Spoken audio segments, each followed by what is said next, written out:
You can begin whenever you're ready. Okay, thank you. Let's call the meeting to order. Bernie, would you like to lead us in the pledge? Yes. I pledge allegiance to the flag of the United States of America and to the republic for which it stands, one nation, under God, indivisible, with liberty and justice for all.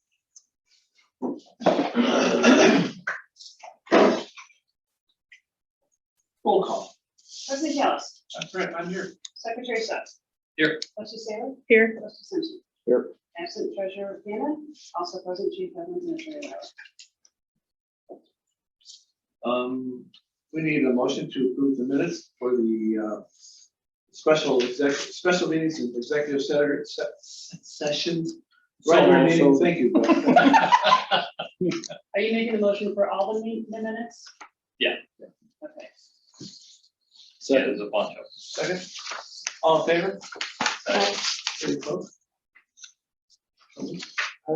Remarks from the floor. What? I'm just gonna. You can be first next. Okay, thank you. Matt Rich, Superintendent, Winfield School District 34. On Friday, we had an injury for a young kindergarten student. Happened right around dismissal time, about 2:58. We called the 911 at 3 o'clock. And not only was the team there, but they had taken care of the child, had the child ready to go, and was on their way to the hospital within 15 minutes.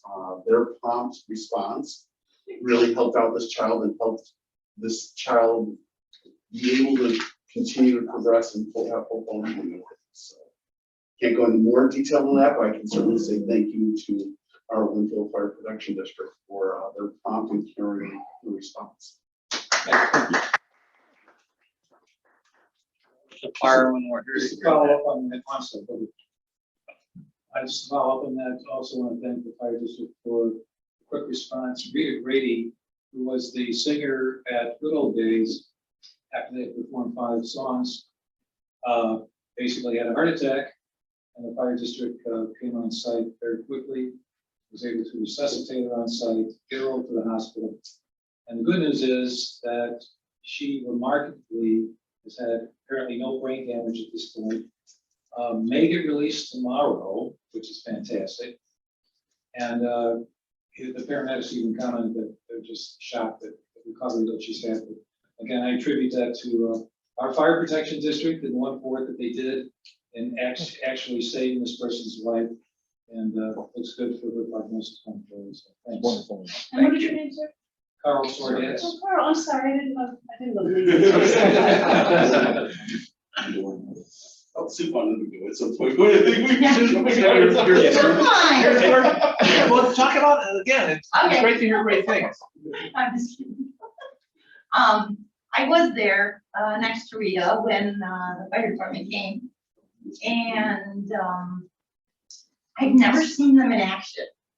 And just, I mean, I've seen them here and there, but to see, I think it was Eddie at her head, and then it was, I need this, I need this, I need this, and it was just like clockwork. It was amazing. It's like I wasn't nervous at all. I mean, not that I should be, but I mean, Wasn't it? no, but not even that. It was. She was. I know it was a joke. I'm sorry, but I knew she was in good hands, and I'd never seen anyone do CPR before, and I was, even though I'm told they go down pretty far, I was astonished at just. I mean, they were amazing, and I guess that's the update. So. Well, thank you. And those are obviously for the patient, and even for those who are in viewing that type of call, it's a very dramatic event because it's not pleasant to witness. And obviously we do a lot of those. We train on those. We're a close-knit team, and that's why we work as well in that kind of situation. That was not our only one of those that day. So it's what we do, and I'm measurably thankful that the prognosis seems to be good, because ultimately that's why we do what we do. So you're amazed at how much stuff gets unwrapped? Oh my gosh, it was amazing. And, well, I told Chief, I said, that was the first thing I wanted to do was get more training because I was there. I didn't start CPR, they came up.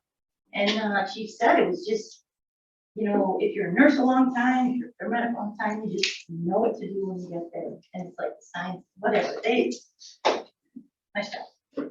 We were also fortunate that there was some people with medical training that were there. One of our former firefighters, Tim. He Retired, said he was was there. awesome. retired lieutenant. It was just a good moment. It was, he fit in right with everybody else. He was, and I'm sorry I left him out because. He was the first one there. Yeah. I had the opportunity to meet with the husband on Friday at the hospital. He was very appreciative, you know, kind of overwhelmed by everything at this point in time. He, you know, gone through a heck of a week, but a lot of, I mean, it's all positive. The end of the week is moving up, so yeah, it worked out very well. Yeah. I was going to say the same thing, but about 2 or 3 weeks ago, I wanted to come to this board meeting with a different thank you. We all see firefighters in action during the cold winter months and the icicles coming down and things like that. But the heat of the summer was awful. And I don't really like the heat, but I can't imagine wearing 60 pounds of equipment and running towards a fire, a structure on fire. So I thank the department for that part. But that was my original intent 2 or 3 weeks ago to say here, but of course, days have changed to take that too. But again, please extend that to the. I wanted to do that, and your all of your kindness is means more to us than you know, and I promise I'll convey it to them, and I guarantee you that it means the world to all of us. So thank you all for that. Luke Allen, I was the trolley tour guide that Saturday, and I was in the downtown in a glass enclosure the whole day. I thought I noticed a lot of calls happening. Like I saw your crews leaving here constantly that day. Do you know how many calls happened? Like because as many times as I saw the crews leaving here, I couldn't believe that they happened to be free to go over to respond to that incident as quickly as they did. Very fortunate, actually. The engine was out, but that thing, I don't, off the top of my head, I don't recall. It was, I believe, it was in the teens that day. It was running a lot for the two companies. That's a lot of calls in a given day. And this is just from one person. All this is just from Rita. Imagine all the other people you've saved and how many grateful people there are. Thank you. It's great to hear. First off, it's great to have people here. It's Mr. Tippleton. And it's just wonderful. So I would also like to convey the fact that for the first time, we've got, for us, a full house, not a single fireman sitting here. And usually it's all firemen sitting there, so thank you. That's one time. Oh, sorry.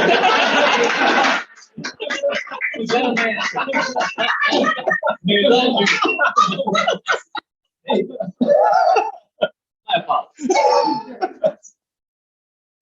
I do have a public comment. I'm changing topics. I saw tip 2 was on the agenda, so I wanted to come in with a discussion about that with my public comment. As you know, I have been avid supporters with regard to the fire. We knocked on doors with regard to referendum, and done a litany of things associated with that. We are disappointed with the position that was taken with regard to the joint review board on tip 2. I understand why it was taken, but we are disappointed with respect to that. Disappointed for 2 reasons primarily. Number one is it takes funds away from the fire. I get that it's not a significant amount of money, but given the people that I've talked to and knocked on doors and advocated on behalf of the fire department for the past 3 years, it's difficult to look those people in the face and say, fire department cries for in circumstances where, in instances when it comes to referendum, but it doesn't advocate for itself when it comes to something that is going to redirect funds that should properly be going to the district into essentially what is municipal development. The other component of it that I think we're disappointed in was the increased services. I think Chief Steve's written statement during the course, Phil read during the course of the meeting, hit the nail on the head for me. There's complete ignorance associated with the TIF report, in that there was repeated statements in that document that indicated that there'd be no increased services. And the village manager actually stated at one point that all the buildings had sprinklers. And the ignorance of that bothered me, because having knocked on doors for 3 years and advocated and said, it's not a fire issue that the fire department is facing, it's a call volume issue. And that's what the problem is. And the development that we're talking about doesn't compensate the fire department for what's going to be the increased cost associated with the development. So from those two perspectives, I do want to say that I was disappointed. I understand why it was taken in that regard. The fire department missed an opportunity to advocate. It missed an opportunity to advocate on behalf of the firemen in terms of trying to get more revenue in the door. It missed an opportunity to advocate on behalf of what its administrators have been trying to do for 3 years in terms of passing a referendum. And it missed an opportunity to advocate for potential safety issues relative to residents. And the other thing I'd mention is, at some point, there's going to be a messaging issue that you're going to have to confront. And I say that understanding that I'll probably be walking during the next referendum advocating for you. But at some point, you're going to have to confront your taxpayers and explain why you walked away from potential revenue with regard to the TIF, and why now you're asking for a handout. I know that certain members of other boards, particularly the township board, have expressed that to me as a concern. And one of them has actually told me they'll never walk for the fire department again in that regard, given the missed opportunity associated with this. So, I hate to bring the meeting down, but I do want to make sure that that's stated. Because I think Eileen and I think it's important. We've been attending meetings for over a year and advocating on behalf of the fire department. And we will do it again, but the messaging component of it bothers. So thank you. Thank you for your comments. I appreciate that. I have something before we move forward. I just was going to ask if anyone wanted to have any comments on that. Go ahead. Just going back to the Saturday of good old days, I was on the scene when it occurred, and 38 years in town, and I've been on the scene only a couple times, and those have been car accidents or house fires that I've happened upon. So having something like that literally happen center stage for good old days. The response from the people on scene that were up on that stage immediately, like we said with Tim and others, that's what Winfield's about. And that is something that everyone in Winfield should be proud of. The fact that Winfield rallied together that day. You had people pulling barricades and garbage cans and, moving the food equipment because it was all in the way and they had no clue what was going on. Residents on scene rallied behind not only Mrs. Grady, but our guys on duty that day. And that was just something really cool to see. And you never want to be on center stage like that. You don't. The whole town was watching. And thank God we're having a good outcome. But, we literally were center stage, but Winfield rallied together that day. And the emotions that went through the rest of that day were high for all those that were in attendance. But Winfield rallied together and we all got through it. So that's something really cool about Winfield. And in return to what you have to say, and I respect what you have to say as much as I respect what you've done for us. I'm of the ilk where we don't air our dirty laundry in public. That villages, that governmental bodies shouldn't fight in public. I think that it's very important that we have conversations, talk, and meet and find conclusions to our differences, as opposed to going about verbally speaking outside of the conditions that we're all doing. So we chose a neutral position for a good reason. I think it's good for the better of the whole of the community. We are affected by far more than anyone else. We're receiving the minimal amount. The school district's receiving the maximum amount of anyone that's in this district. So it's one of those things that it's best to be quiet and humble and talk later and find a different resolution, find a different way to work things out. And that's our position. Appreciate your help. Look forward to your help down the road. And we will have to have another referendum. But thank you. Reports. Treasurer's not here.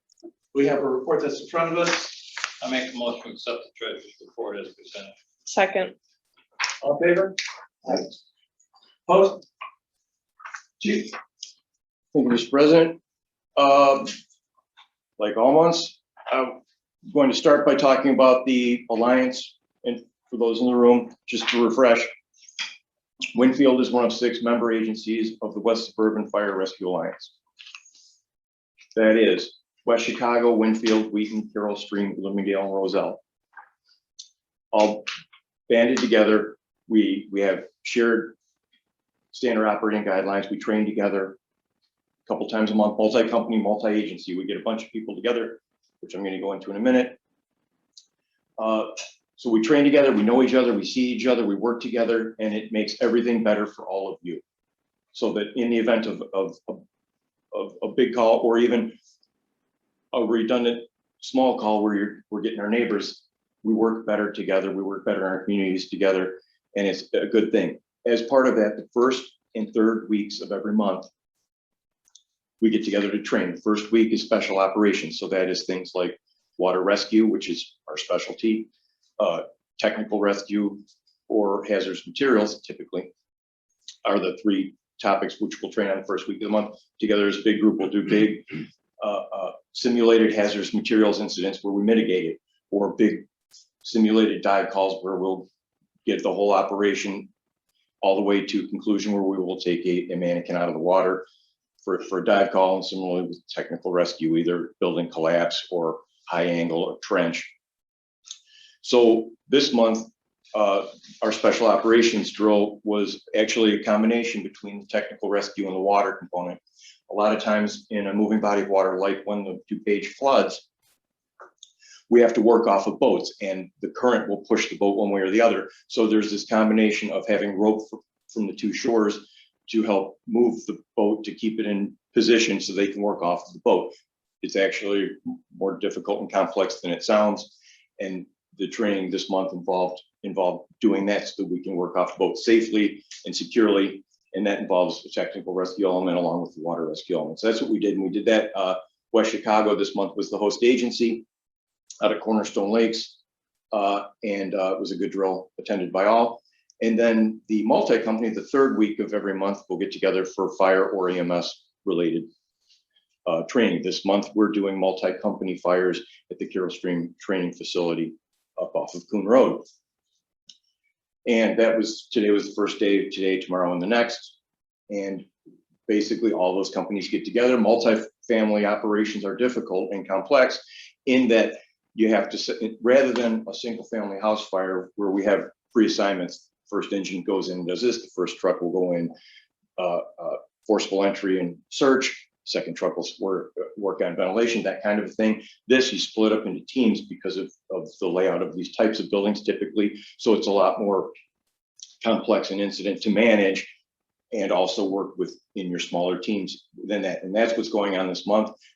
As always, I put out the offer. Anyone that wishes to attend is happy. I'll be happy to go out there with them and show anybody how that works.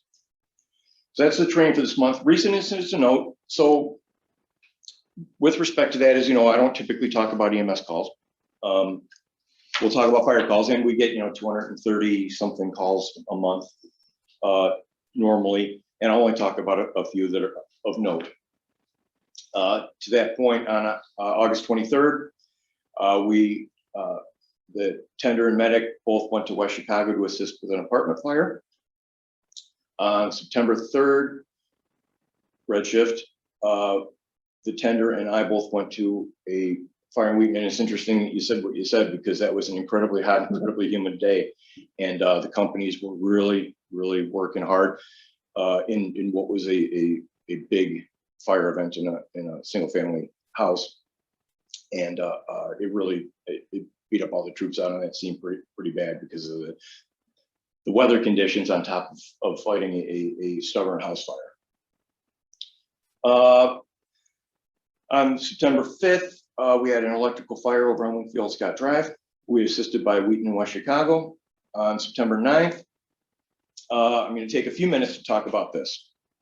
We had a structure fire in our district, 28 West 100 block of Hickory Lane. So what is commonly referred to as the Northwood subdivision, up north off County Farm Road.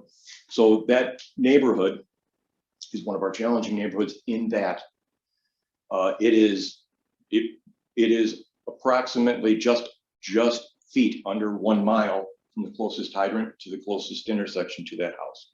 So we had to get water from one to the other.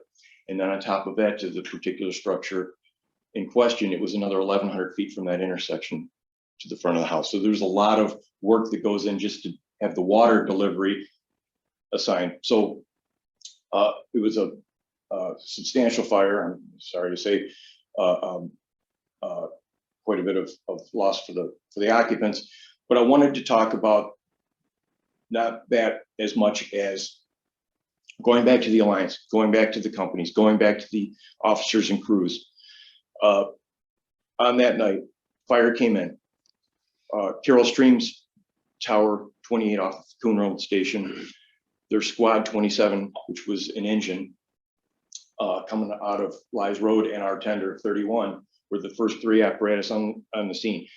In that application, with all of the difficulties that were involved because of the water supply issues, the 3 of them were on the radio talking, getting their act together, and had it absolutely dialed in.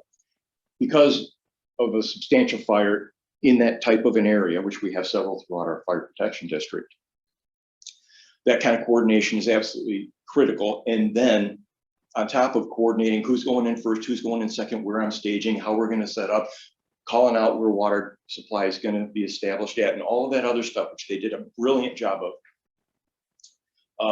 On top of that, then the next part of the equation is to make an absolutely aggressive interior attack to try and get ahead of that fire before it grows to a point where it exceeds our water supply capabilities, which those crews did an amazing job of.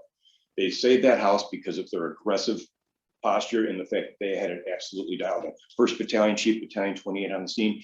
He went interior, I took command out front. I was the next one there. And it was an absolutely brilliant effort by these people that cannot go understated. It was absolutely just spectacular work in extremely difficult conditions, and compliments to all of those companies and all of those people. And in addition to those, Wheaton, West Chicago, the officer on Tender 5 established water operations back at that intersection, did a brilliant job of making sure that we had water for the rest of the incident. Bartlett was there with a tender, Bloomingdale, the tender, Glenside was there, York Center, rural operations again. So in those areas of our district where we don't have hydrants. Tenders are becoming less and less of a regular thing anymore in our area. And houses aren't getting any smaller, but tenders are becoming fewer and farther. What's a tender? A tender is basically a fire engine. It's a water delivery vehicle. It can either be just a big truck that delivers a lot of water, or like is the case with our tender, it can be basically a fire engine, but very big, and it carries a lot of water. Our tender carries 2,500 gallons. A standard fire engine carries anywhere between 500 and 1,000 gallons of water. So we need all that water, and a hose line typically anywhere between 150 to 250 gallons a minute. So you go through a lot of water. So our tender, West Chicago's tender, Bartlett's tender, Bloomingdale, Roselle, York Center, and Wooddale are the closest available tenders for that kind of an incident. And after that, you have to go out into considerable travel distances. So same thing, getting those tenders rolling early as soon as you have the confirmed fire. The battalion chief on his initial report, flame showing, it was, and again, brilliant work by the troops. And I just wanted to take the extra few minutes from what I typically do to compliment that, because their work was exceptional that night. What time was that?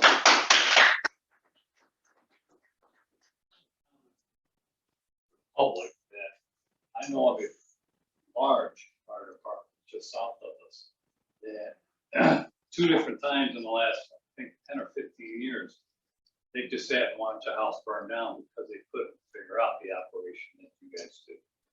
So kudos to you, because being a small department, being able to work with all the departments around us to make that happen, where we're a large department that has all the equipment, couldn't do that. So that's up. What team was that, Chief? It was Gold Shift. And then the last call of note, on September 19th, black shift, we had an electrical fire on Burtdale Court. And the reason I wanted to point out this one was one of our acting officers, firefighter Andrew Martin, was the OIC that day and did a very nice job deducing what was going on and making the house safe for the occupant. So again, from our more seasoned firefighters, we're continuing to see them just do also brilliant work. Service anniversaries, Eddie Troutman has 26 total years with the district as of August 26th. And Steve Evans has 28 years today.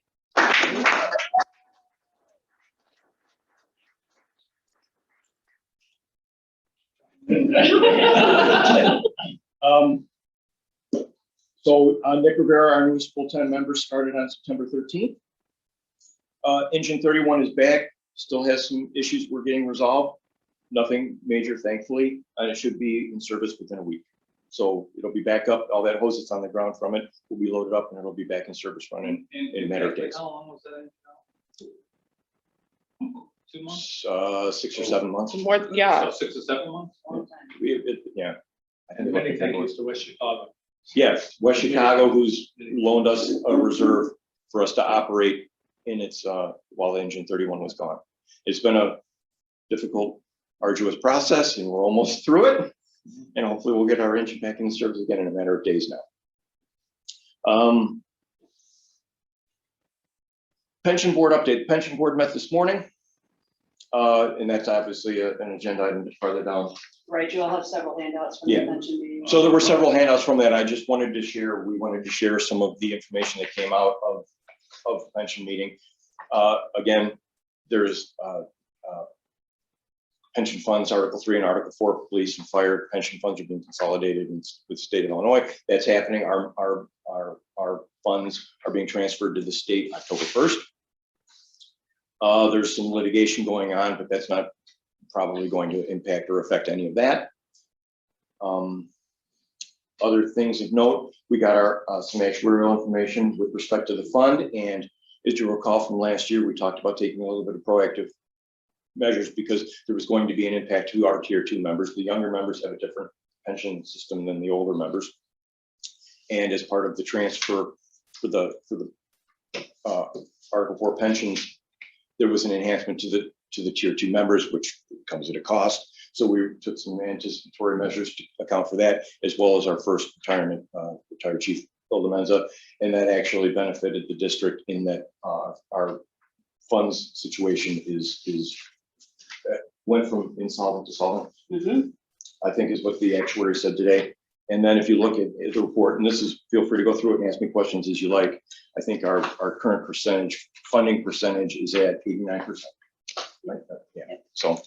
So things are going good, and thank you to the board for your work on making sure that thing didn't get away from us. That's down a little bit from prior, but is that because of the impacts of those two things? And then the loss of some of the funds that we had to pay out for Lewis and things like that? Yeah, all of that is. All right. And again, last year because we actually weren't, neither of us are actuaries, but we did some math to try and compensate for that out of last year's operating funds, and it helped out quite a bit. So we're kind of where we were before. The numbers just, the percentages just look a little different. Right. And I see from the letter that our contribution has been increased. Yes, because of, what did they say this morning? She said that because of the changes within our salaries that were being made, and that the different demographics of the people that they were able to kind of reduce our contribution expectation.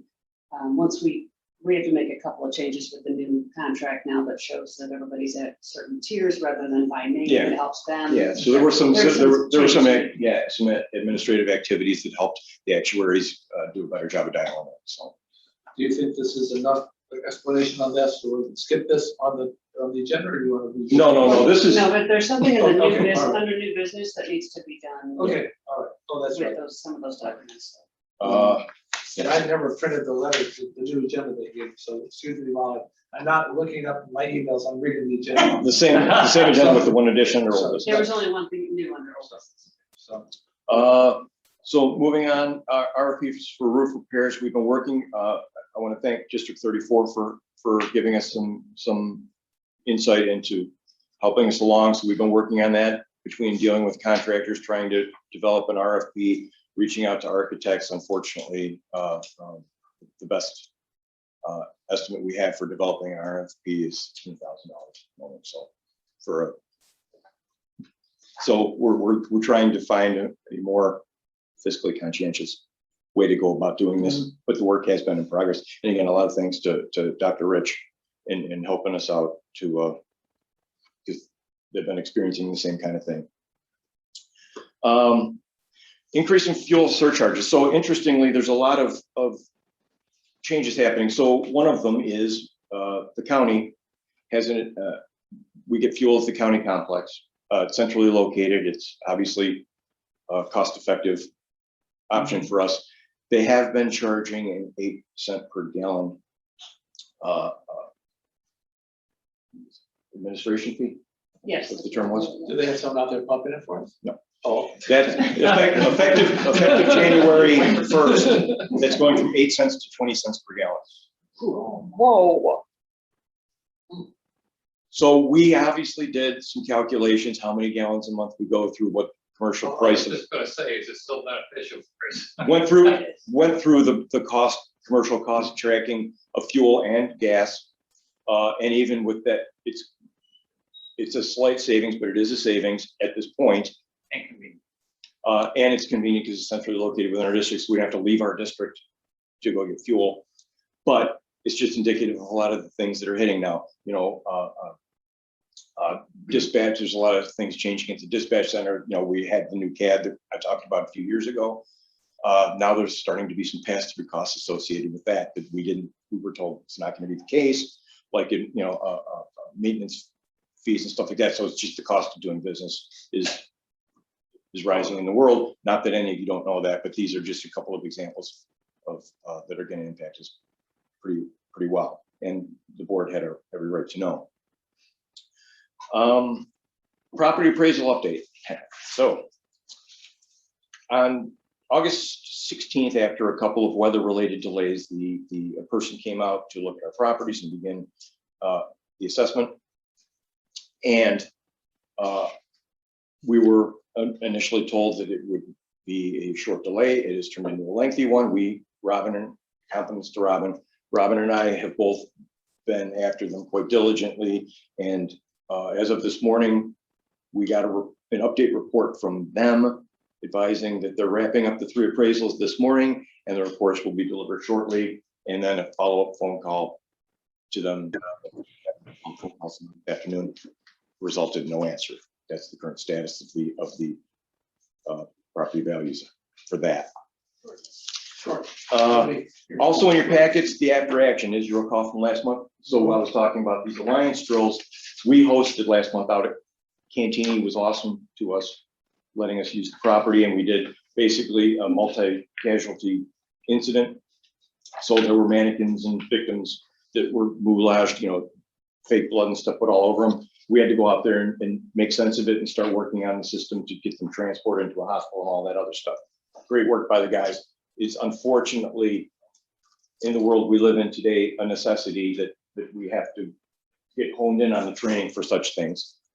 But this, and our guys, Matt Smith, for the entire lines, firefighter paramedic Matt Smith, took lead on producing this class and putting it on with a lot of coaching and mentoring from Eddie Troutman. They developed this after action. Every month we have after actions on both the special operations and multi-company operations, and this is their after action report. You should see it because it gives a little bit more insight into the drill itself and the fact that they continue to do great work.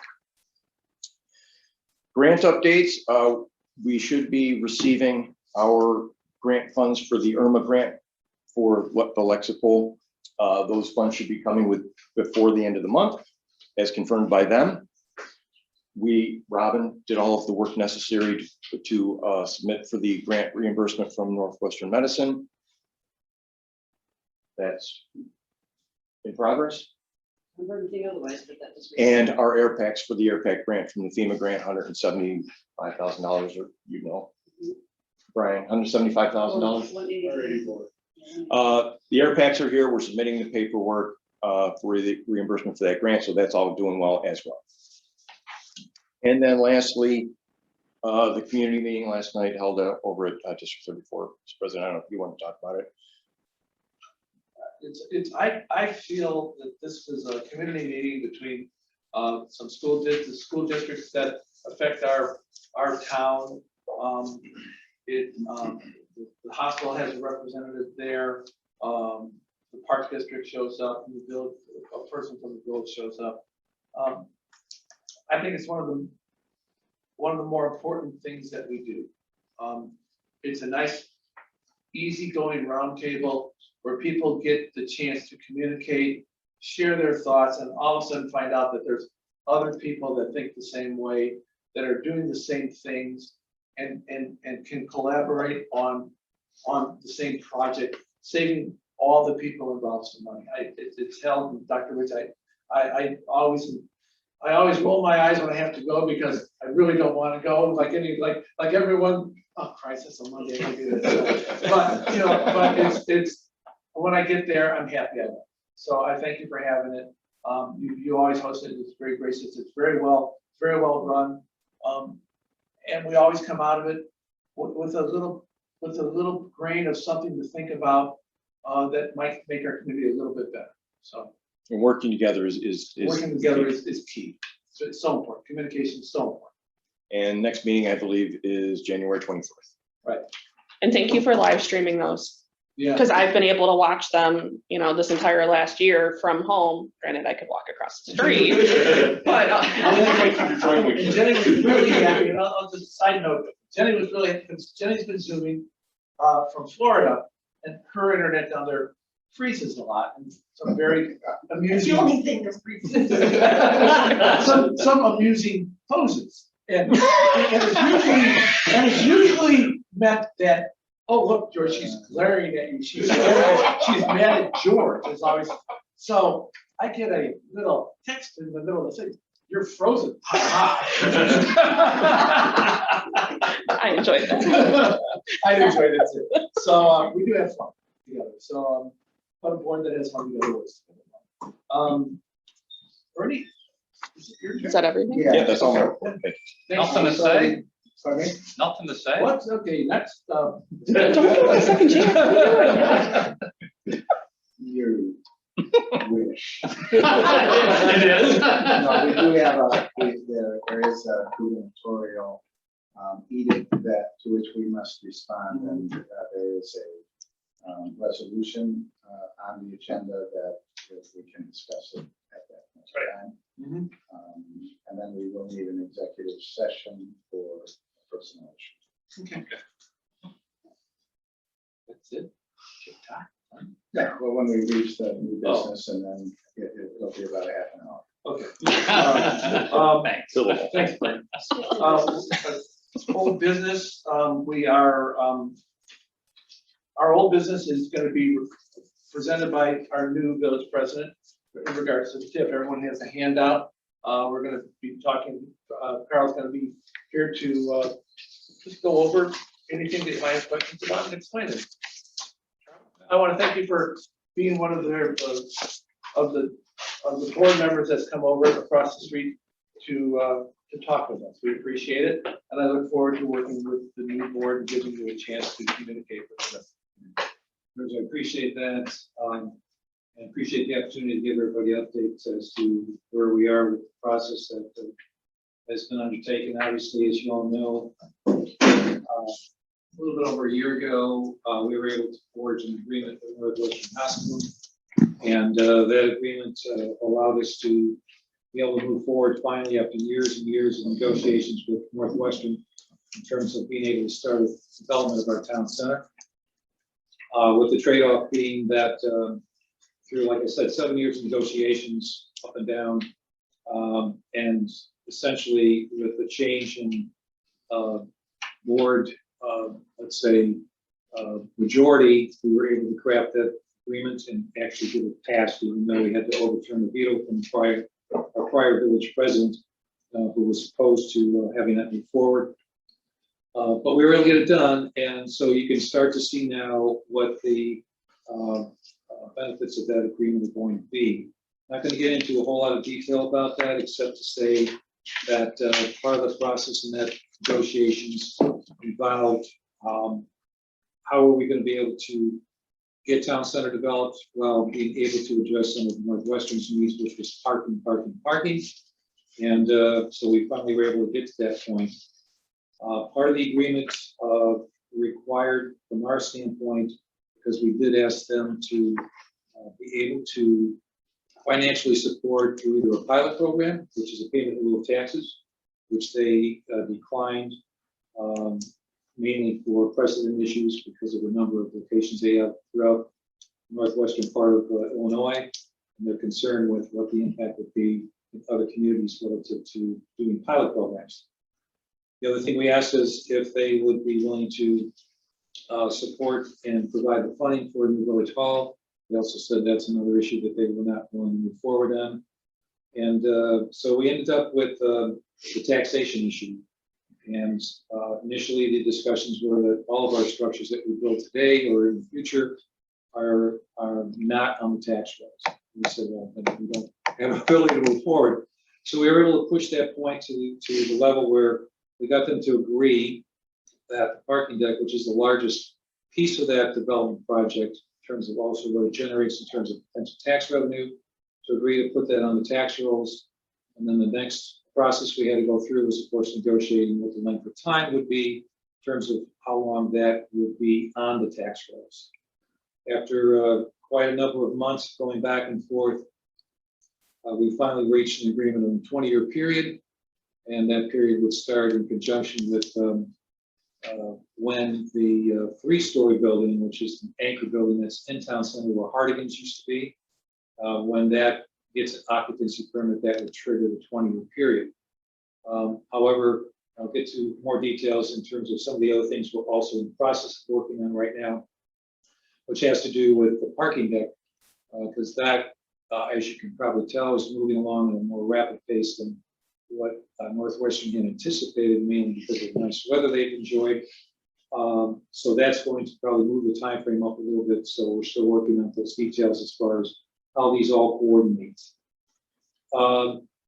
So with that in mind, also to be able to complete the process for being able to finish the town center development, which would include not just the parking deck, but the 3-story building, which the top 2 floors are going to be medical use, and the first floor is going to be commercial retail restaurant.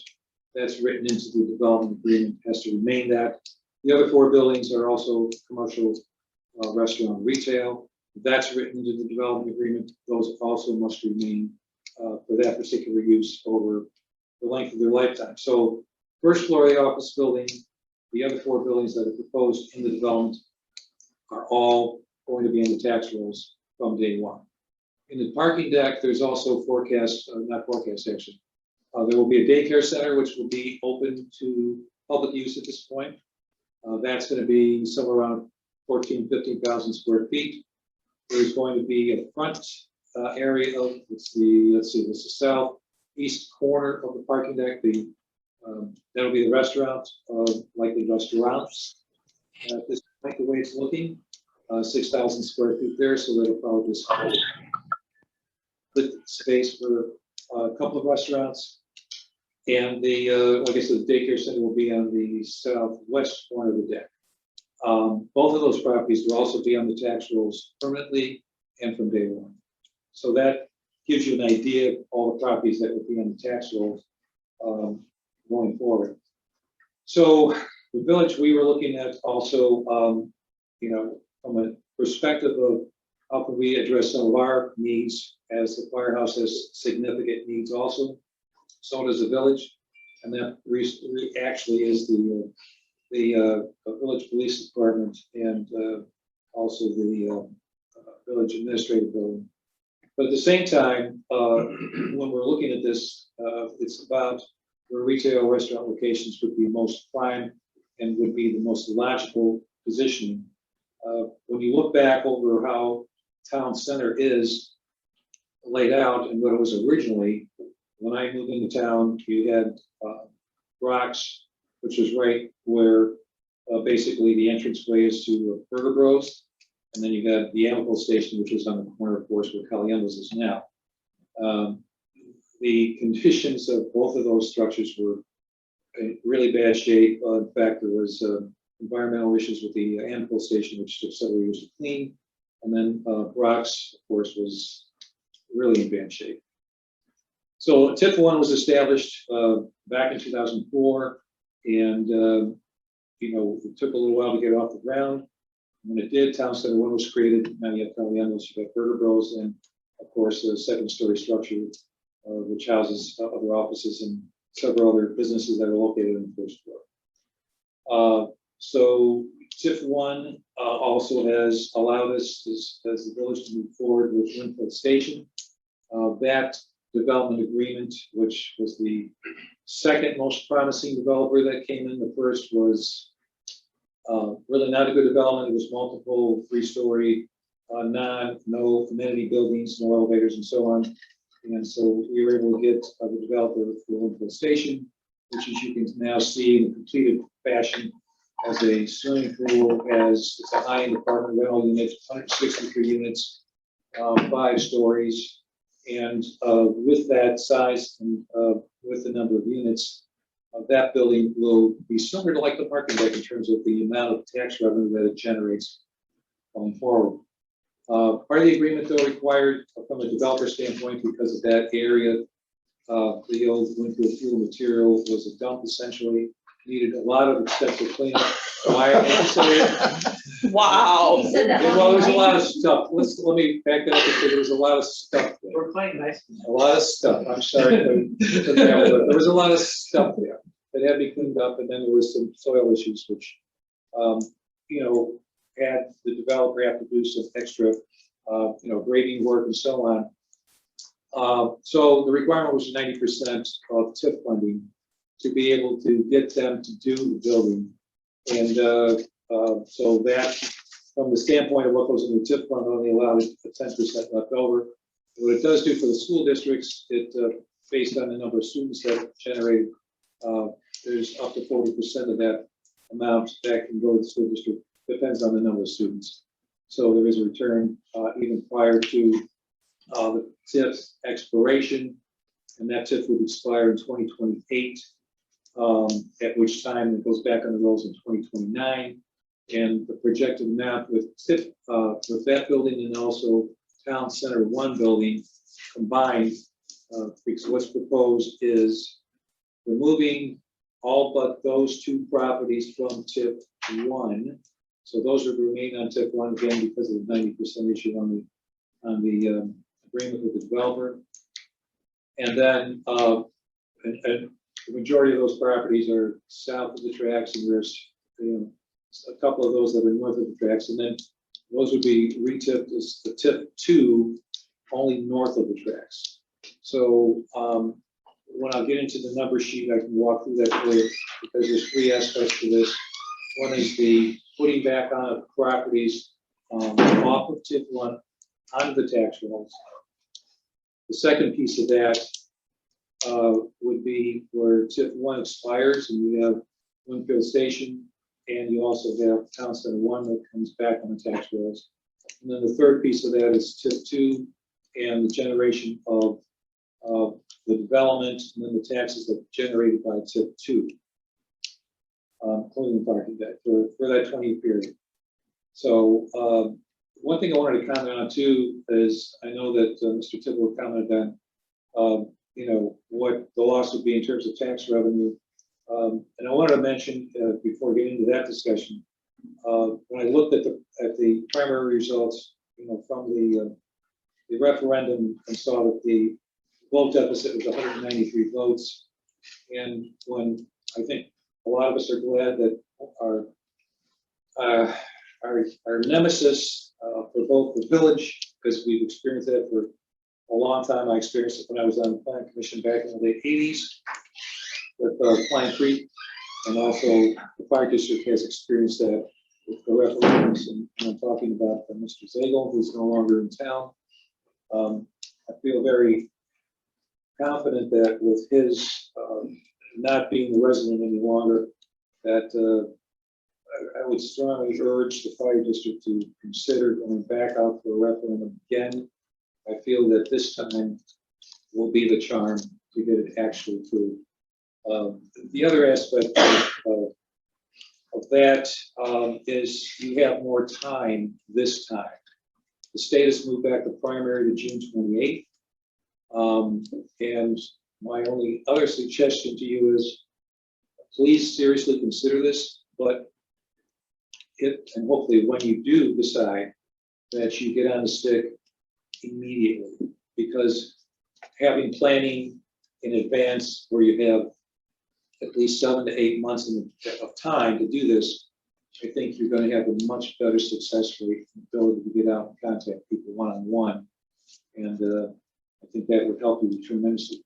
The taxes that you will generate, especially if it's only going back to your proposed rate from the last referendum, would be significant in terms of addressing what your needs are. Much more than what the amount would be at the current tax rate that's generated off of both tips current. And it's unfortunate the tax rate that you have right now is where it's at, but that is the factor in terms of your inability to be able to address your needs. And the referendum is the way to get that settled for you. But I will also add to that, from the village's perspective, knowing that both of us have the same need issues in terms of facilities and being able to serve our constituents the best way possible. It's also something that I would not suggest that it would make good sense for us to go out at the same time that you do, or go out in the near future, when it comes to a point of suggesting that tax increase combined would be 10% plus. That is something that I think would make it extremely difficult to get past, with the taxpayers looking at that as potential combined tax increase. So that brings us back to the TIF discussion again, especially as it relates to how we can both address our issues, you with the referendum and the village in terms of the TIF. TIFs are not unusual, and surrounding communities, good example, Wheaton is 3, West Chicago is 3, and the reason I bring up both of those.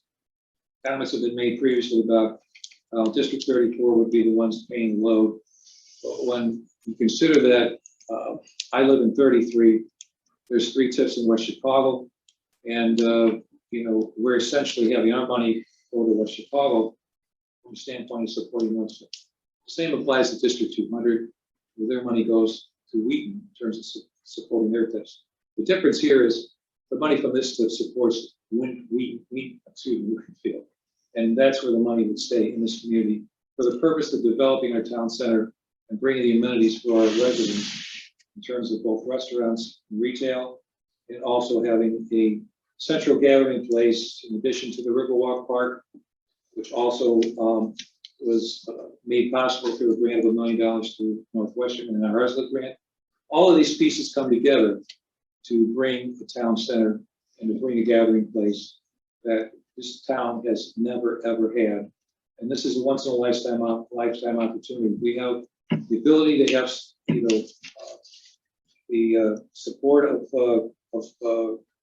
Central DuPage Hospital, but also in the context of the need that we have to be able to fill those spaces as a partner with Northwestern, which would be by providing incentives and also being able to take advantage of another $1 million that Northwestern has placed through the development agreement, which would be used for developing a town square. And that is a function also where the village would have to be a match on the fund basis to get there. The other thing relative to the 4 buildings that would be built, they require 50% tenancy before that construction would begin. And that is not what Northwestern is going to contribute. That is something that the village would, through incentives and build outs, to help attract those tenants. Comments have been made about a prior tenant that was in the Town Center 1 the so-called bakery and the $50,000 that was granted over 5 years. That wasn't really a bakery, it was a specialty shop. And frankly, that was the desire of a prior president who wanted a bakery in town at all costs and not looking at it from the standpoint of working with a commercial developer to make sure that the mix that was in that property was proper for that location. So to compare that, it's really a poor comparison. We're working together with JLL, which is a major broker in the Chicago market area, very astute and professional. And so that's the process we're doing to attract our tenants into the area. And the also key thing that we're working towards is ensuring that we do everything we can as the village to retain two of the top liked restaurants in this community, and that's being Burger Bros and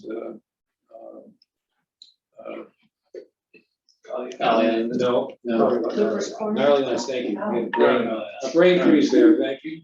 I appreciate that. I did talk about So we are working on that also, in conjunction with certainly JLL, because we feel that's an important piece of what we want to do.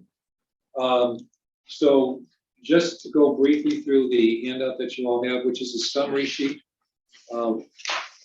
It basically, without getting into the detail is very complicated. I can certainly at some other time, rather than take your time here at the board level, walk it through it with you. We could get Stan to explain it to us. Stan.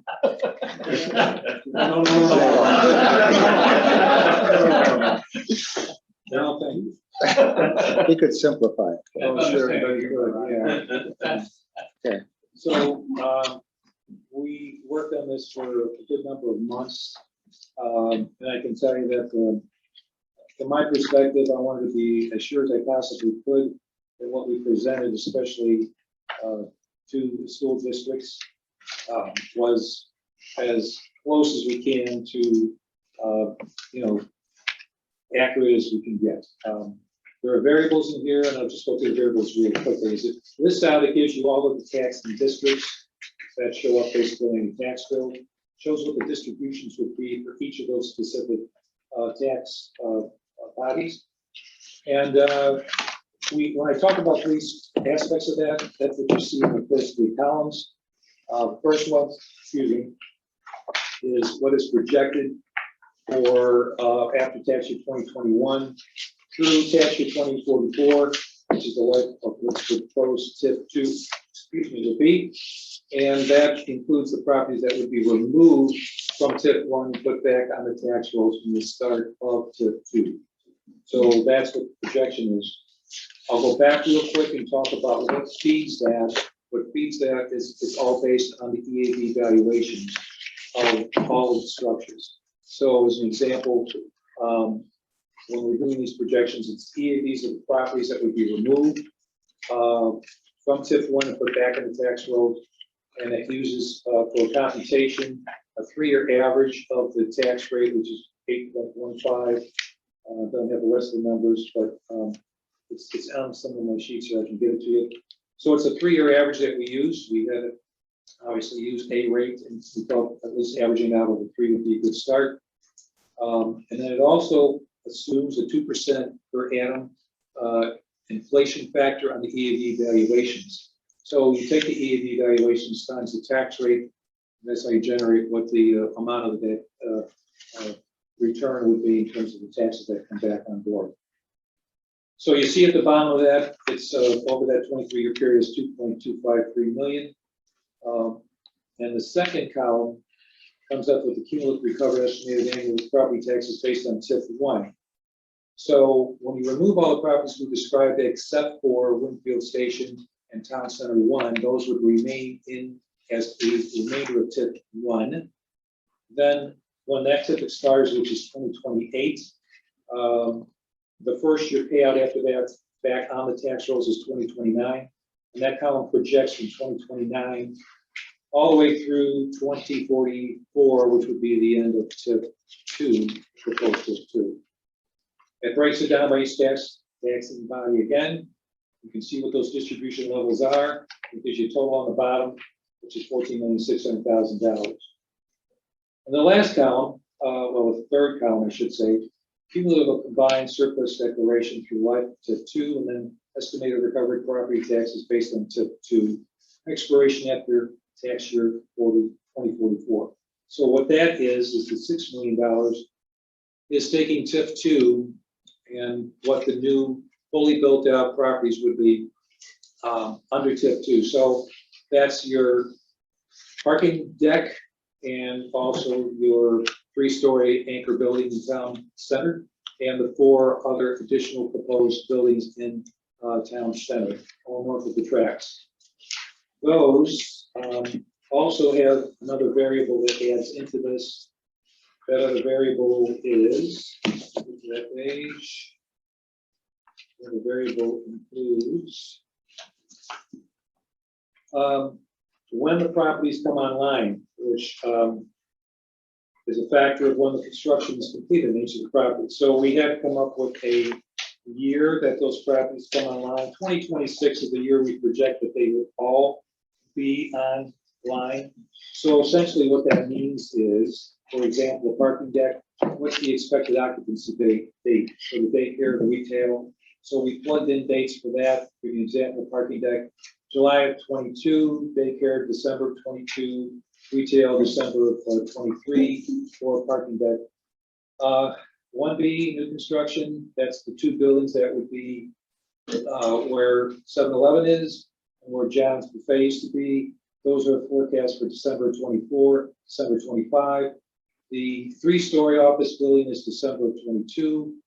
That's where Hardigan's it was. And then 1C, which is where Village Hall is currently, that's forecast to be December 25th for both of those structures of anticipated completion date. So those are then factored in based on their occupancy completion dates as to when they start to provide a return in terms of tax revenue. And that's where all of these numbers then roll together to what the totals are. And then on the last column, what you see there is what that combined total amount. So what that is between the dispersion of TIF 1 and the surplus amount generated by TIF 2 would be what that total surplus potential could be for distribution. And so what we're essentially saying, and that's also, I should add, net of what the village is looking for in terms of addressing our needs, which would allow us to move Village Hall and address those needs from a police station standpoint and administrative building, and then do the commercial development for Village Hall currently as provide incentives and build out for tenancy, also have additional money for infrastructure needs. And then the last thing is the matching amount, which would go for the town square. So that's a quick summary of all of that information for you. And also to let you know, after our meeting last week, Monday, with the school districts, we do have some material we need to get back to them. And I apologize to Dave for not getting back to me last couple of days because I've been working on, actually we had a meeting, 2 meetings, Monday, and Monday's meetings were with Northwestern Medicine, and that was to address one of the questions Dave has put forward, which is getting the comps that we need for, because we use comps on coming up with the estimated valuations on the buildings. So they've asked for the comps, and that's what we're wanting to get from Northwestern, which we've asked them for. So we're waiting to get those. So as soon as we get them, Dave, we will get those to you. The second thing that we are looking into right now, we actually had a conference call also on Monday.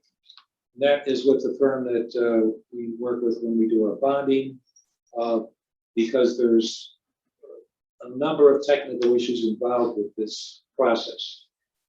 For us to have the opportunity to actually do a build of addressing our police department needs and administrative needs for Village Hall, we would have to bond out.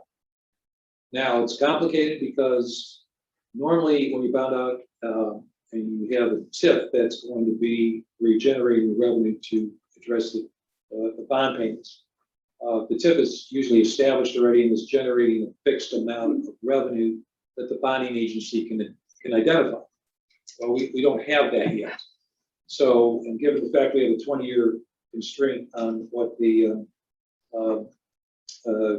length of time is for the debt to be on the tax rolls, we're working with the bonding firm, the attorneys, to ascertain what is the best direction we can go, where we can accommodate all of these issues from the standpoint of being able to sell in the secondary market a bond, and ensure that whatever agreement we can come up with for an intergovernmental agreement with all the taxing bodies, whatever is written into that agreement doesn't imperil our ability to bond.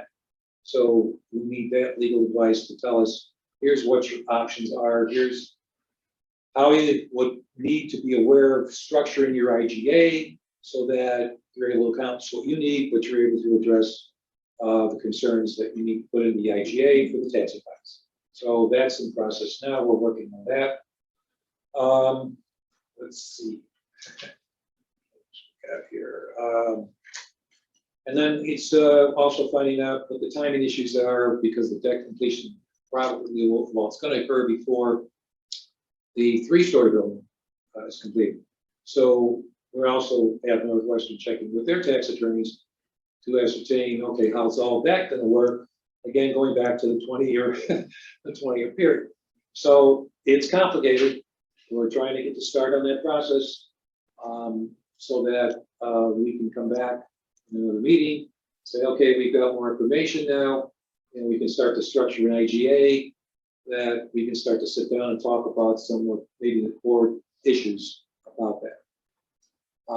You know, we've gone into a discussion about how that amount can be identified. I've given you a brief summary of that, at least from the village's perspective. And, you know, that number being just straight out with you right now, we're looking at is 16 million. But that includes all of those little pieces I talked about. Now, again, the other complications are from a bonding perspective, you know, what's the requirement? Is it going to require that it's going to be looked at as a tax exempt or a taxable situation, because that adds a percent of interest? And the factor of that is it going to require 125% from the collateralization standpoint? So these are all the things we're trying to work through right now as we, you know, sit down and work with the other taxing bodies, specifically the school districts, who have come forward and are carrying the load in terms of the discussions and negotiations that we're having. Now, getting back to the TIF process itself, from us, the questions have come out, well, you know, why does it seem like you guys are rushing this? So we've been about this for 2 years. It took us quite a while to get the agreement with Northwestern.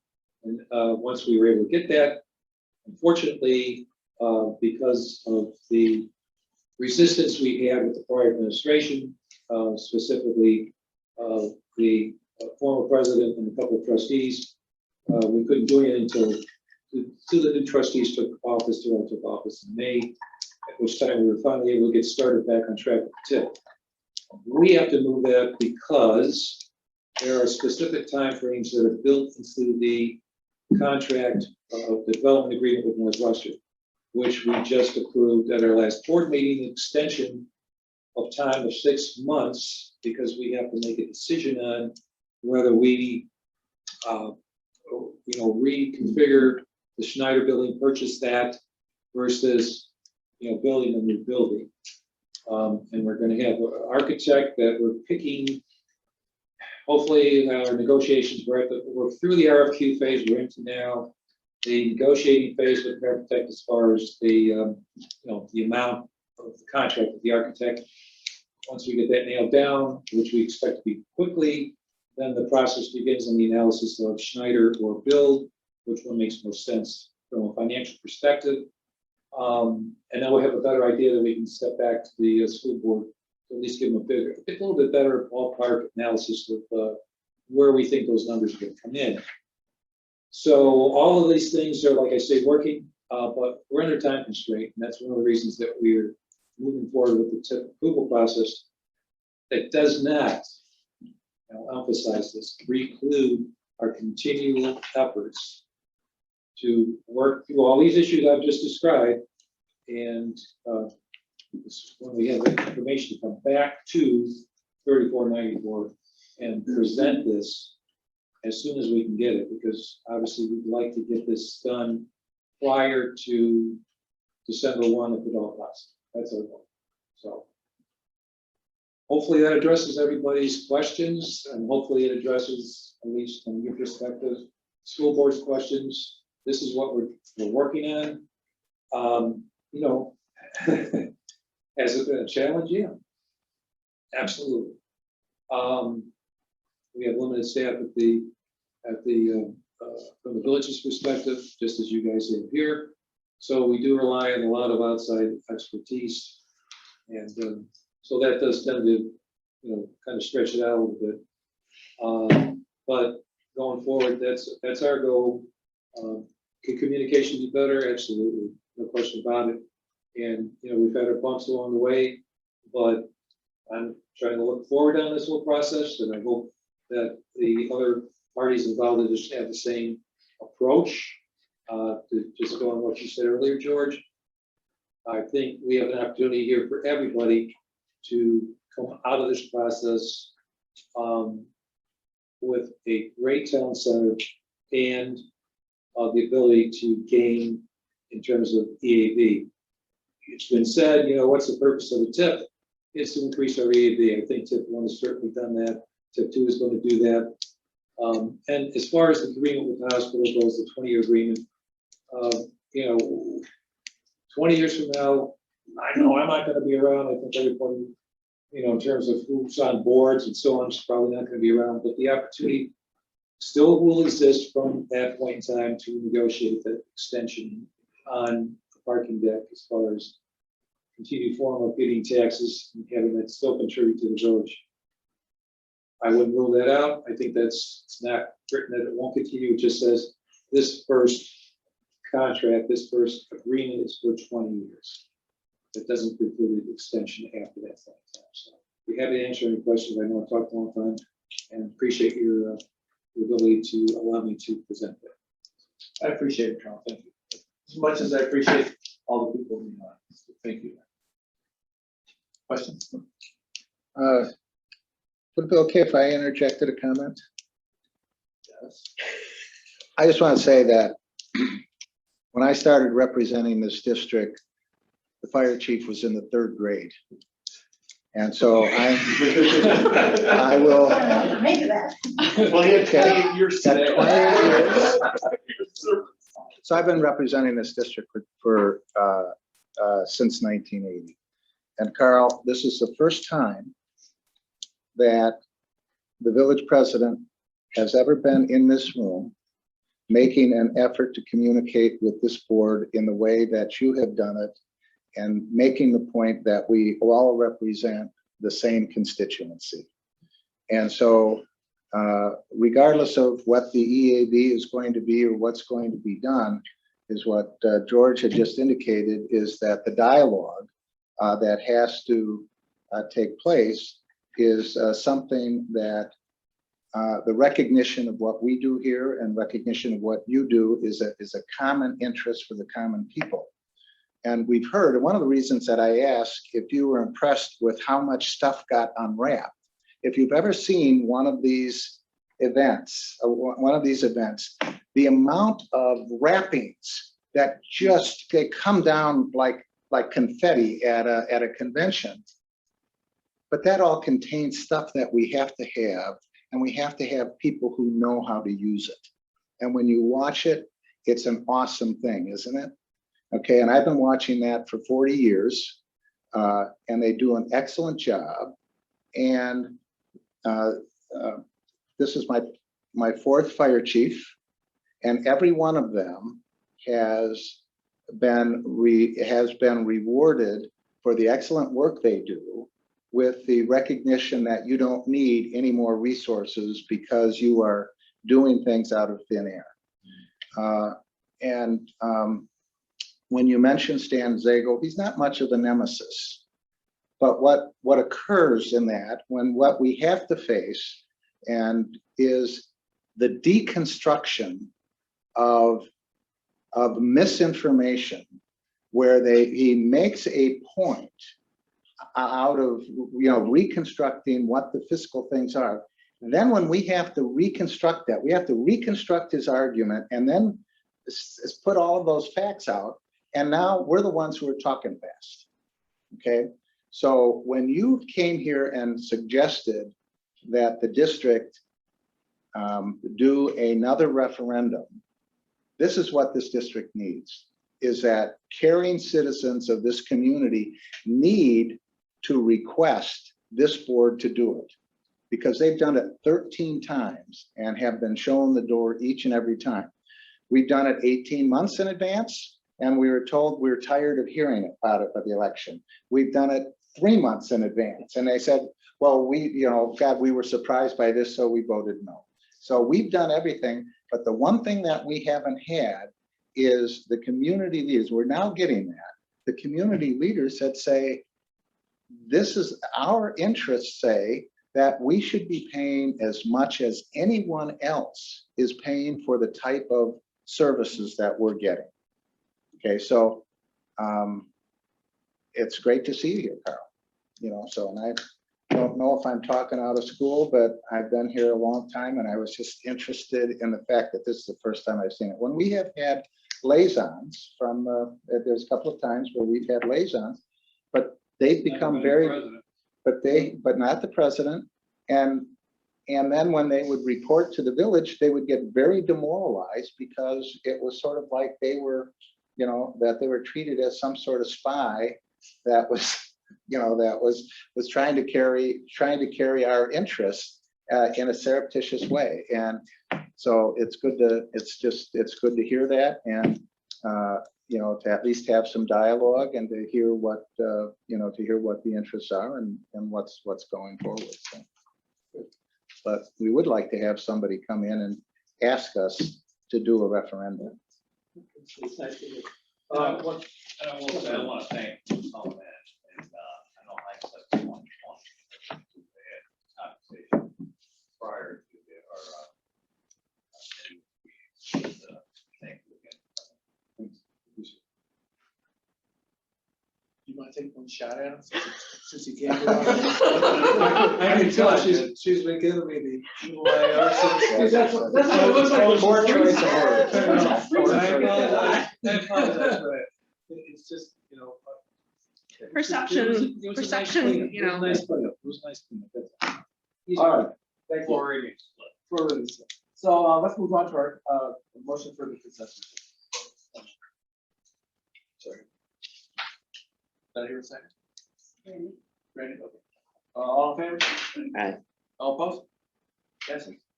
New business. Well, should we make note for the public that's here Yes, that call thank you. volume I'm is sorry. up? So, It went up last year in COVID. and- well, yeah, so the original one that went out, Robin, observed some incorrect, one of the incorrect data sets got in. So she made, in advance of the meeting, a corrected version. So thank you for that. And I looked in Firehouse, just to Trustee Saylor's point.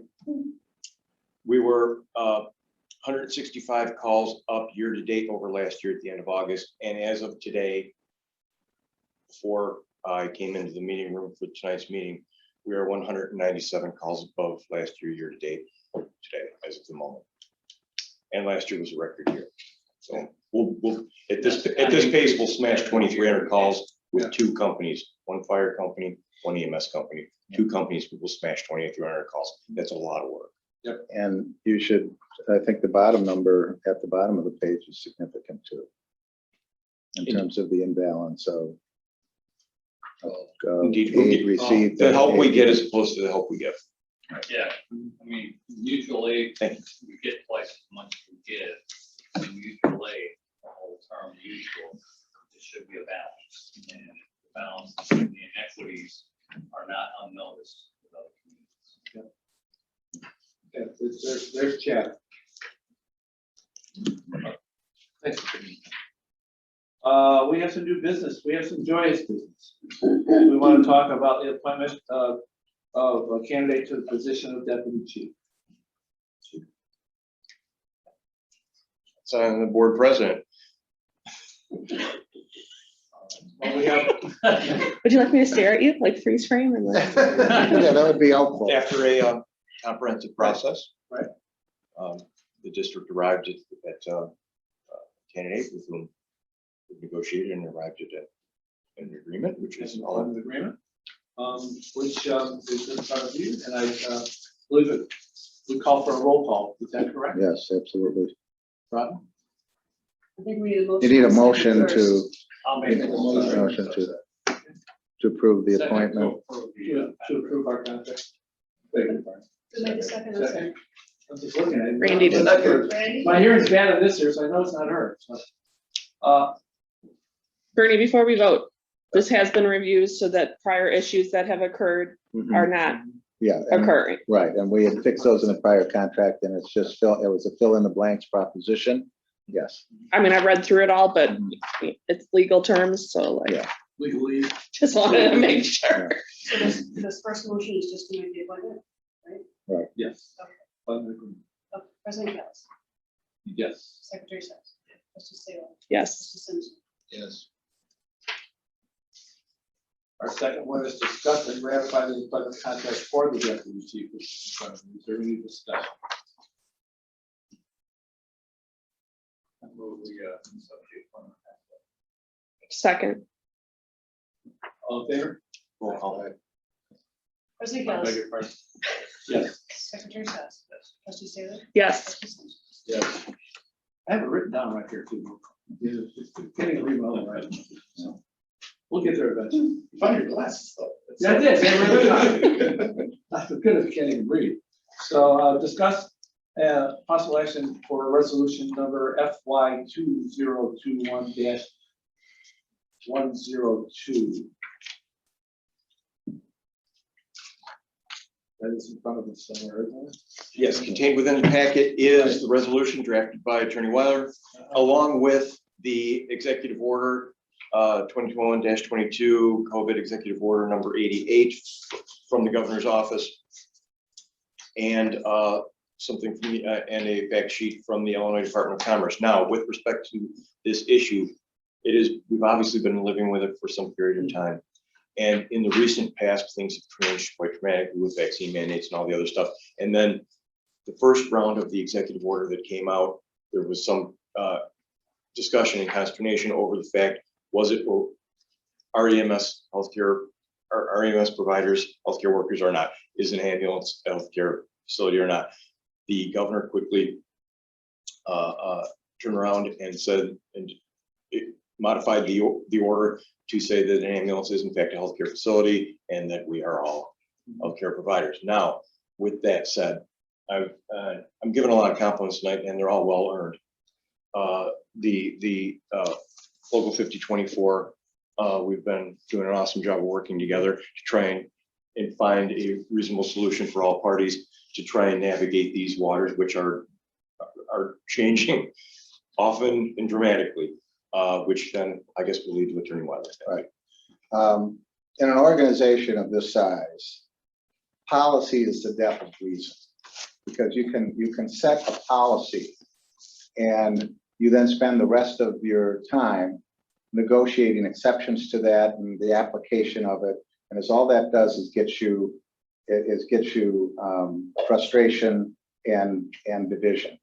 And so this has been imposed upon us by the governor. I think there is some wiggle. Go ahead. But it's illegal. Pardon me? I got a problem. It is illegal. Well, that's a good question. That's a Okay. constitutional thing. I got a problem with. Yeah, so there's a question. So here's the problem that we have. We have a governor who has set this policy, okay? And if someone is injured as a result of non-compliance with that, the optics of it, that if we have not responded to that, we have some difficulty. So it's something that we cannot ignore. So the way I have drafted this ordinance is to place it upon the fire chief to direct him and to authorize him to do what is necessary to bring this organization into compliance with that order. I believe that there's some, there's interpretation that has been made by the Department of Economic Development that I'm not sure is accurate as to whether or not we are operating in a healthcare facility, et cetera. So, but the issue is, and the way to, I think, respond to this is, it's an administrative issue. Our personnel have been living in the same facilities with each other, and they have made their own peace with what is good for the community and what is good for each other. To upset that balance with dictates and mandates that are beyond our ability to understand. So to place the chief in the position where he can do what he is doing now and getting cooperation with the people who are the most affected by this. So that's what the tenor of this ordinance does, but it also authorizes him, if necessary, and if it becomes, an issue, that he will have the authority to mandate those vaccinations. But for us to say that we're going to mandate it from this 5,000-foot view would be, in my judgment, a mistake. The chief and I have had a discussion about this. Exactly. Okay. I'm looking for a motion. I'd like to hear what the union had to say about it. As far as myself, for 2024, everyone has their own personal belief on it. As president, I also feel that representing the 50 members, each has their own voice, their own choice. So as far as president, I want to make sure that they have the freedom of choice to make what makes their job how they want it to be. Working with the chief, we're trying to navigate these uncharted waters together, trying to make it even on both sides of the table. So we're all the boss. And there are ways to operate within that in terms of who you are sending into those facilities. And My question is that we're voting on an ordinance right now. And I want to make sure you're okay with it in your discussions with the chief. Because if I'm in your shoes, and I have my own personal beliefs, I don't want somebody telling me how I can and can't conduct my personal life, my personal health. That's our stance. I want to represent the best I can. I want to present, in this vote, I want to represent you as a whole. And this document does. So far, all discussions are all about freedom of choice. And Okay. if we can keep them going that direction, then I don't see there being any problem. yeah, So but the direction we're all in agreement. But the other thing that we do need to be concerned about is that that directive was concerned for the health of patients who are confined to those healthcare facilities and the other healthcare workers. Okay, so within this, and I believe that this is a subject of bargaining, because I don't think that we can impose this on our staff without good faith negotiations. And this is what this does, because the chief can figure out ways of complying with this order by directing personnel. We have certain personnel who are vaccinated and who aren't. And if we determine that, that we must comply with this order in a certain way, we can deploy certain personnel in certain ways and undertake certain activities, outside of the healthcare facilities that do not violate any of the terms of this order. So a lot of ways to skin that cat, and there's no reason for us to impose that and to disrupt the extremely conscientious service that we've been getting from our personnel under very, very difficult circumstances, putting themselves in harm's way constantly on this. So it's not something that, policy coming from above is really going to serve the interests of the public. So I think this is the best way to do it, and to also discharge our responsibility of responding to what the gubernatorial mandate is. Yeah. And I'll tread a little bit, I'll backtrack a little bit. I know that you and the chief have talked, chief and I have talked. And I know that this is something that you guys are comfortable with.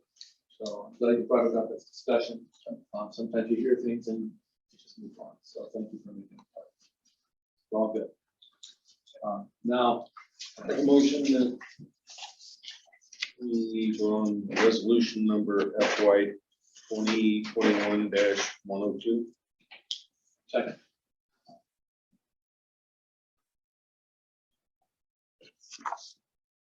Need a second?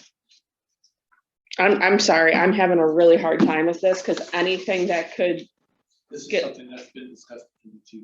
I know, but I'm still having a very hard time because I have a personal belief that this should not be forced upon anyone. And I feel like we're opening the door to that being allowed. And that could be retracted in 7 days, you know, and then it's already been forced. Like I'm sorry, I just have a really hard time with the thought that these are men and women that have been doing this for, 18 months.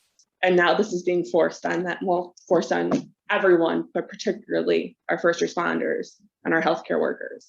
Like I don't know. And I know you're saying that like it's been discussed Been discussed.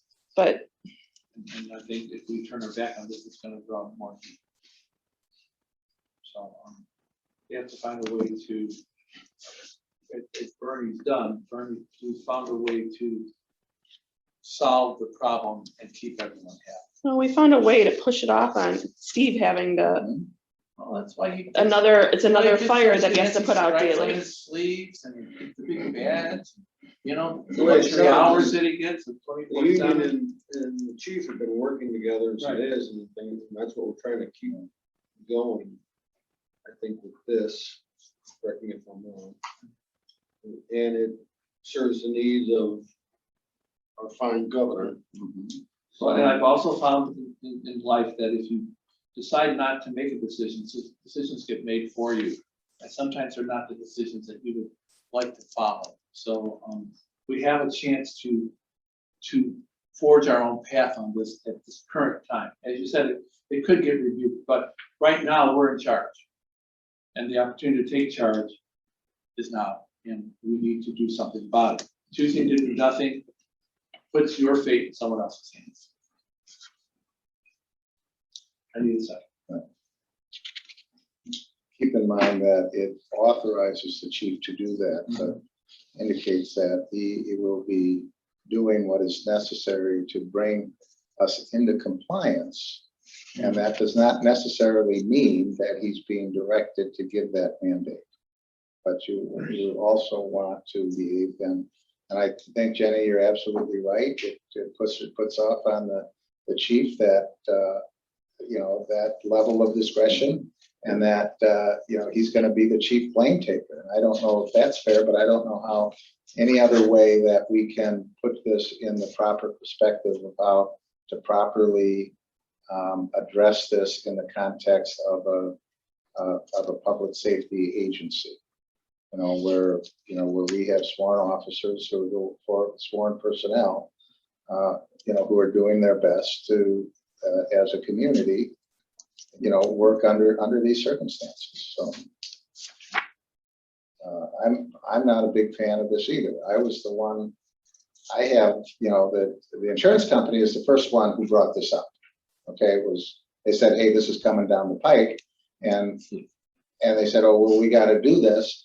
I said, I'm reading this order and I don't think we do. And then about 2 weeks later, we get this, we get this interpretation that specifically says EMS personnel.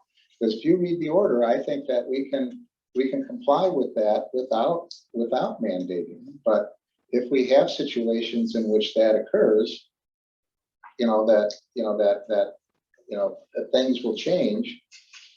We meet once a month. Okay, so. Does it have any effect that this actually isn't even the current order? Pardon me? This isn't the current order?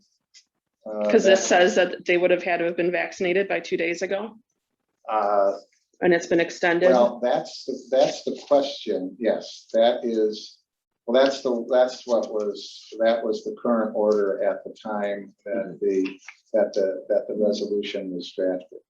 But I'm not sure, I'm taking the position that our personnel can work within the confines of that gubernatorial order if they are properly deployed by our operations. And so mandating that they be vaccinated is not something that I think we have to rush to judgment on.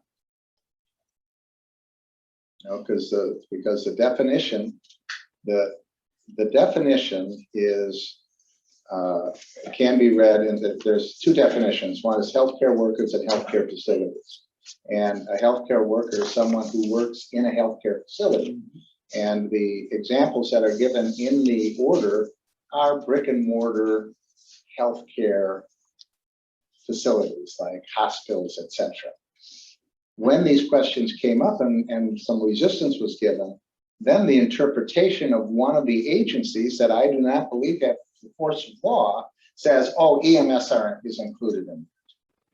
Well, if that's included, then the governor should have said so, and he hasn't.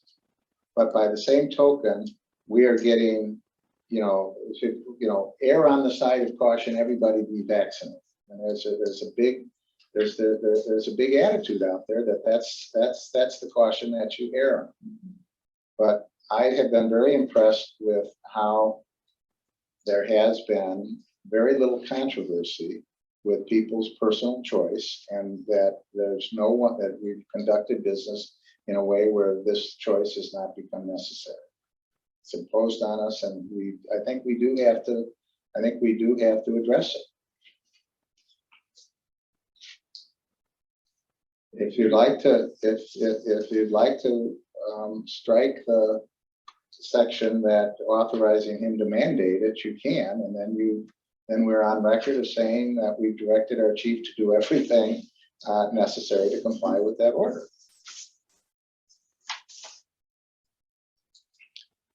My perspective is we've been working diligently together. We have a very, very good relationship, very healthy relationship between labor and management.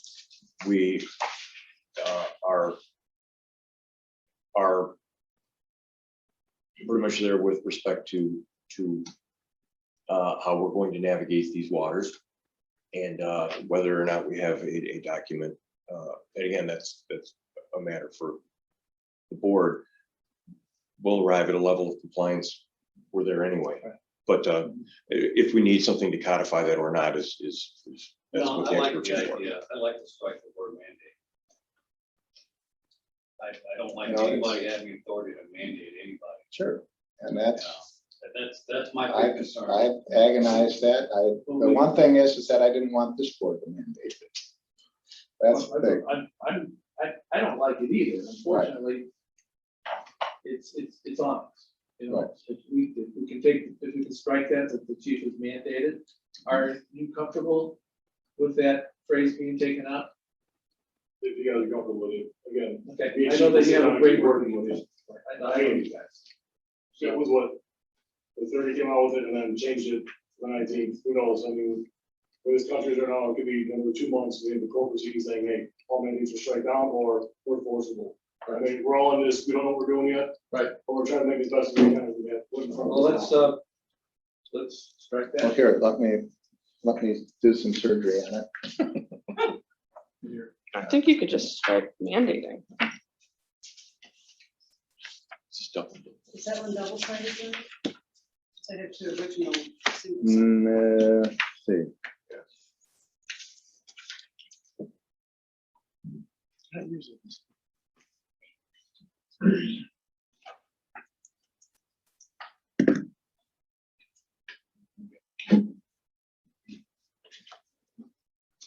Okay. It's on the front at number 1, second line.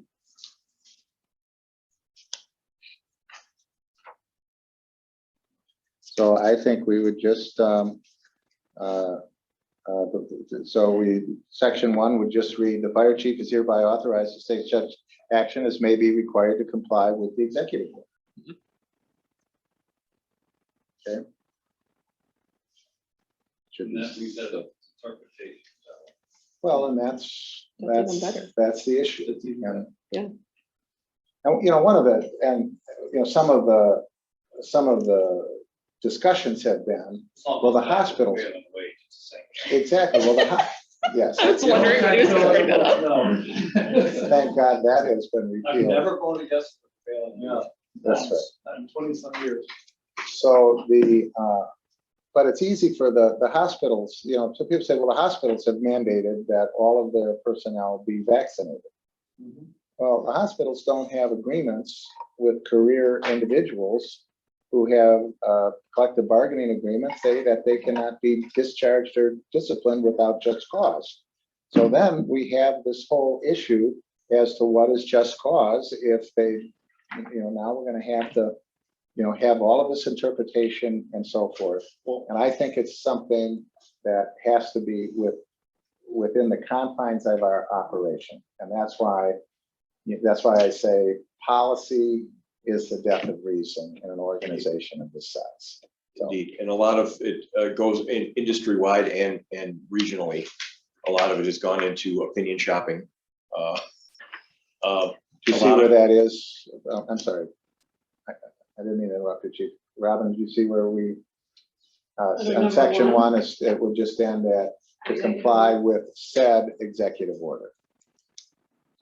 And then similarly, a lot of agencies, And the rest of it. we actually led the charge here in the EMS divisions are in regions, and you have a resource hospital. So we're in region 8. CDH is our resource hospital. So a lot of the agencies reached out to their project medical directors, to the resource hospitals for interpretation of them, because we all work under that doctor's license. Project medical director, Dr. Steve Graham over at CDH in our case. So we reached out to them. What do you think? What are you telling us is one of those? Here's one of those page. This is the. Is one of those considerations while we were making our decisions, Yeah, and so they're like, she's got it.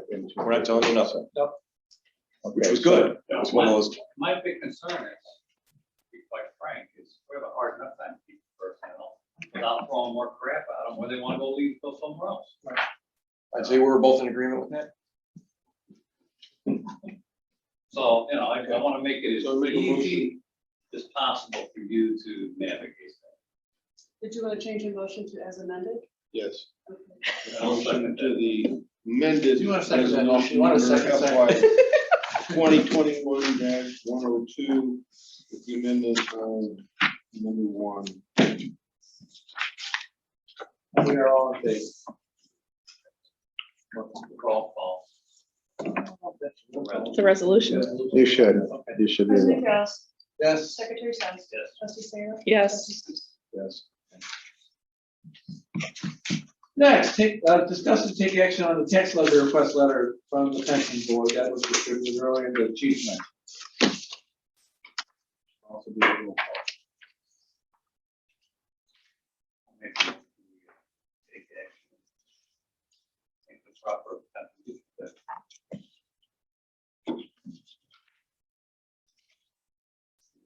Second. Thank you. Thank you. Roll call. President Kraus. Yes. Secretary Sens. Yes. Trustee Sayer. Yes. Trustee Simpson. Yes, okay, great. Payment of the bills. So Pay the moved. bills. Second on that? Second.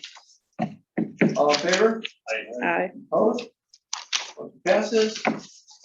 Are we recessing or adjourning? We're just adjourning. I just Adjourning have some into executive information that I session. need to That's what will discuss. be determined. You're all free to move around the airplane. So who's making the motion to adjourn? Motion for Bill, that was Bill and Jenny second. Welcome So, to that thank discussion. everybody. Thanks a lot. So